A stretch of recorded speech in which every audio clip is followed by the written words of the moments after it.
Over $80,000 for this steel case, leather strap submarine watch. If it's not a Patek Philippe, no other brand might have pulled it off.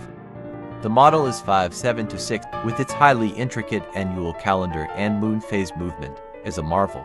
Initially, the customer wanted a full service. After inspection, the movement was found to be working accurately, so I recommended just refreshing the case and replacing the strap.